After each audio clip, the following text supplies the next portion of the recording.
نحمده ونصلي ونسلم على رسوله الكريم اما بعد فاعوذ بالله من الشيطان الرجيم بسم الله الرحمن الرحيم ما كان محمد ابا احد من رجالكم ولكن رسول الله وخاتم النبيين وكان الله بكل شيء عليما صدق الله العظيم وصدق رسوله النبي الكريم الامين۔ الحمدللہ عقیدہ ختم نبوت کے حوالے سے پچھلی 5 قسطیں آپ نے سماعت کی ہوں گی، جس کے اندر عقیدہ ختم نبوت اور قرآنی آیات، عقیدہ ختم نبوت اور احادیث کریمہ اور منکرین ختم نبوت کی ایک تاریخ کو آپ کے سامنے ذکر کیا گیا، جس کا موضوع عقیدہ ختم نبوت اور علماء اہل سنت کا کردار۔ اس موضوع کو لے کر آپ کے سامنے آج ہم آئے ہیں۔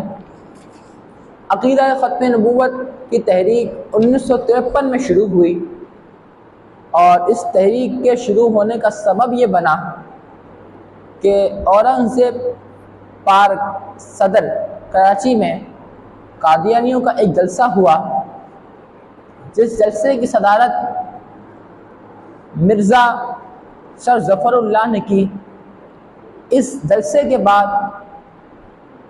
انہوں نے مسلمانوں پر شدید ظلم و تشدد کیا، جس کے باعث یہ تحریک شروع ہوئی۔ تحریک کے عمومی طور پر 3 مطالبات تھے۔ سب سے پہلا، قادیانیوں کو قانونی طور پر غیر مسلم اقلیت قرار دیا جائے۔ دوسرا، سر ظفر اللہ کو وزیر خارجہ کے منصب سے ہٹایا جائے۔ تیسرا، ربوہ کو کھلا شہر قرار دیا جائے۔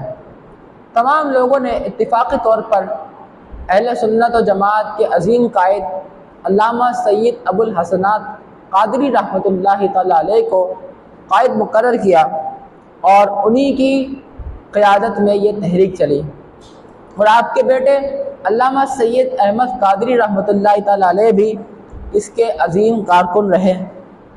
آپ کو جب علامہ سید احمد قادری رحمۃ اللہ تعالی علیہ کو جب ہتکڑیاں لگی اور آپ کو لے جایا جا رہا تھا، تو آپ خود کہتے ہیں کہ مجھے لوگ بڑی حیرانگی سے دیکھ رہے تھے، تو میں نے ہتکڑیوں کو چوم کر یہ کہا کہ اللہ کا شکر ہے کہ مجھے یہ ہتکڑیاں کسی اخلاقی جرم کی وجہ سے نہیں لگی، بلکہ عقیدہ ختم نبوت کے تحفظ کے لیے مجھے یہ ہتکڑیاں لگی ہیں۔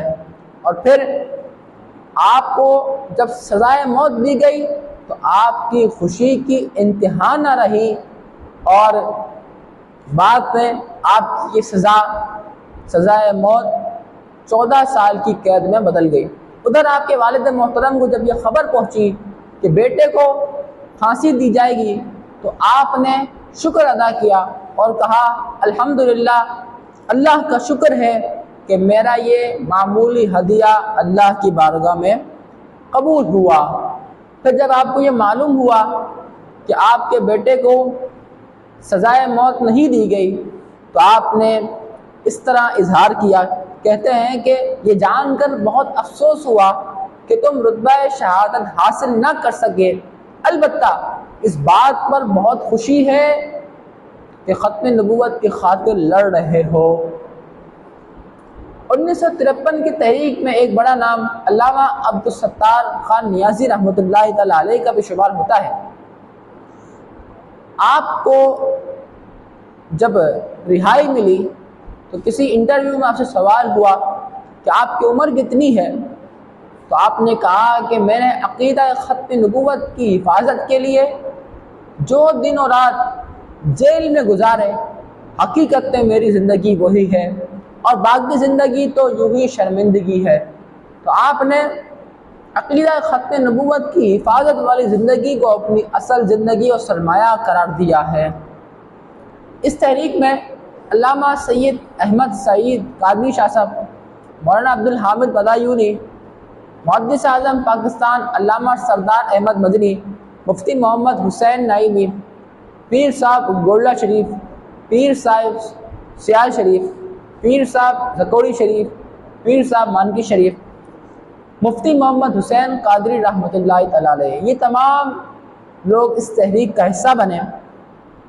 1953 کی تحریک کے اندر ہر داڑھی والے شخص کو پکڑ لیا جاتا، حتیٰ کہ مودودی صاحب بھی اس گرفت میں آ گئے، حالانکہ مودودی صاحب نے کھلا طور پر یہ اعلان کیا تھا کہ جو بھی ڈائریکٹ ایکشن میں حصہ لے گا میں اسے جماعت اسلامی سے خارج کر دوں گا۔ اس تحریک کی ابتدا تو 1953 سے ہو گئی، لیکن چلتی چلتی یہ 1974 کا زمانہ آیا تو اس وقت اس تحریک نے مزید زور پکڑا، اور اس کی وجہ یہ بنی کہ ربوہ ریلوے اسٹیشن پر کچھ طلباء موجود تھے، وہاں پر قادیانیوں نے ان کے ساتھ ایک ظلم و تشدد والا برتاؤ کیا اور انہیں سخت زخمی کیا۔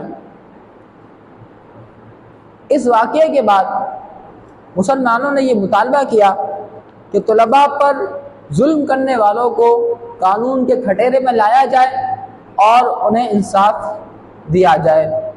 اب یہ تحریک شروع ہوئی، اس وقت پیپلز پارٹی کی حکومت تھی، جنہوں نے اس بات کو نظر انداز کیا اور اس پر زیادہ توجہ نہیں دی، حتیٰ کہ یہ ایک تحریک کی صورت اختیار کر گئی۔ اور پھر اس تحریک کے سربراہ علامہ شاہ احمد نورانی صدیقی، شیخ الحدیث علامہ عبد المصطفیٰ اظہری، مولانا محمد ذاکر، مولانا سید محمد علی اور یہ تمام حضرات قومی اسمبلی کے اس وقت رکن تھے۔ علامہ شاہ احمد نورانی صدیقی رحمۃ اللہ تعالیٰ علیہ نے 30 جون 1974 کو ایک قرارداد پیش کی۔ وہ قرارداد یہ تھی کہ قادیانی غیر مسلم اقلیت ہیں۔ اس قرارداد کی تائید میں پہلے 22 افراد نے اور پھر 37 اراکین اسمبلی نے دستخط کی۔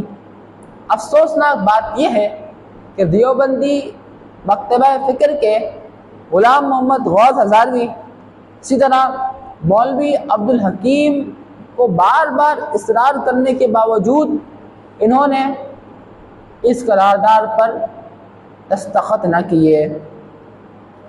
علامہ شاہ احمد نورانی صدیقی رحمۃ اللہ تعالیٰ علیہ کو لاہوری گروپ نے ایک بہت بڑی پیشکش کی، جسے مولانا نورانی نے اپنے پاؤں کے تلے رون دیا، اور گویا آپ نے یہ کہا کہ ہمارا سودا بازار مصطفیٰ میں ہو چکا ہے، اب کسی کی طرف ہمیں دیکھنے کی کوئی ضرورت نہیں۔ اس موقع پر قادیانیوں نے یہ درخواست دائر کی کہ ہمیں اپنے موقف کو اظہار کرنے کی ایک بار اجازت دی جائے۔ چنانچہ انہوں نے اپنے موقف کو پیش کیا اور قاسم نانوتوی کی وہ عبارت پیش کی کہ جس میں قاسم نانوتوی نے اس بات پر زور دیا کہ نبی اکرم صلی اللہ علیہ وسلم کے بعد دوسرا نبی آ سکتا ہے۔ تو گویا قادیانی یہ کہنا چاہ رہے تھے کہ جب قاسم نانوتوی کی عبارت سے واضح ہوتا ہے کہ دوسرا نبی آ سکتا ہے تو مرزا غلام احمد قادیانی آ گیا، اس نے کیا حرج۔ تو اس وقت علامہ شاہ احمد نورانی نے برجستہ کہا کہ ہم ایسی عبارت کو مانتے ہی نہیں، بلکہ جس شخص نے ایسی بات کی ہم تو اس کو کافر مانتے ہیں۔ اس وقت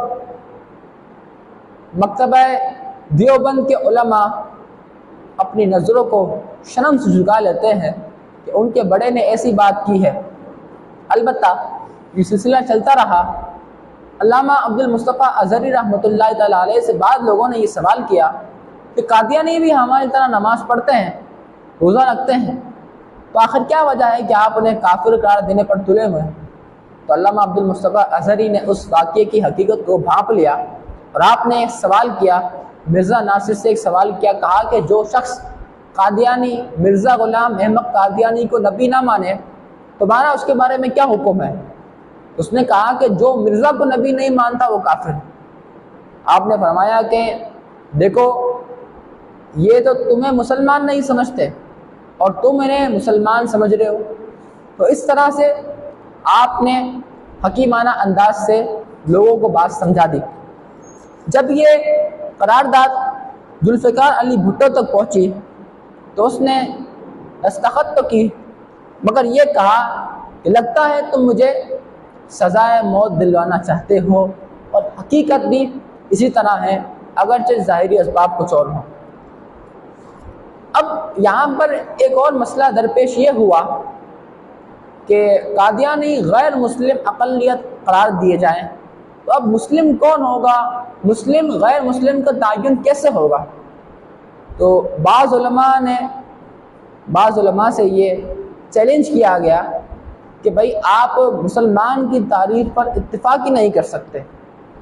اس وقت علامہ عبد المصطفیٰ ازہری رحمۃ اللہ تعالی علیہ نے اس چیلنج کو قبول کیا، اور آپ نے مسلم کی تعریف اس انداز میں کی، فرماتے ہیں مسلم سے کوئی ایسا شخص مراد ہے جو وحدت و توحید قادر مطلق اللہ تبارک و تعالی، خاتم النبیین حضرت محمد صلی اللہ علیہ وسلم کی ختم نبوت پر مکمل اور غیر مشروط ایمان رکھتا ہو، اور پیغمبر یا مذہبی مصلح کے طور پر کسی ایسے شخص پر ایمان نہ رکھتا ہو، نہ اسے مانتا ہو جس نے حضرت محمد صلی اللہ علیہ وسلم کے بعد اس لفظ کے کسی مفہوم یا کسی تشریح کے لحاظ سے پیغمبر ہونے کا دعویٰ کیا ہو یا دعویٰ کرے۔ تو یہ ہمارے علماء نے کردار ادا کیا، اور مسلم کی تعریف بھی اس قانون کے اندر شامل ہوئی۔ اب اس کے بعد قادیانی عام لوگوں کو اس طرح دھوکہ دیتے تھے کہ اپنے آپ کو مسلمان کہا کرتے اور اپنی عبادت گاہوں کو مساجد کہا کرتے۔ تو 26 اپریل 1984 میں حکومت وقت نے امتناع قادیانی آرڈیننس جاری کیا کہ جس کی روح سے قادیانی اپنے آپ کو مسلمان نہیں کہہ سکتے اور اپنی عبادت گاہوں کو مسجد بھی نہیں کہہ سکتے۔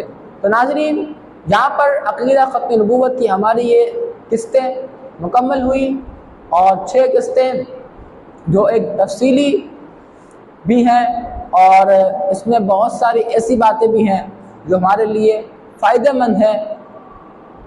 تو اللہ تعالیٰ سے دعا ہے کہ ہمیں عقیدہ ختم نبوت پر قائم رکھے۔ آپ سے گزارش ہے کہ اس کو ضرور سماعت کریں اور اس پیغام کو لوگوں تک بھی لازم پہنچائیں۔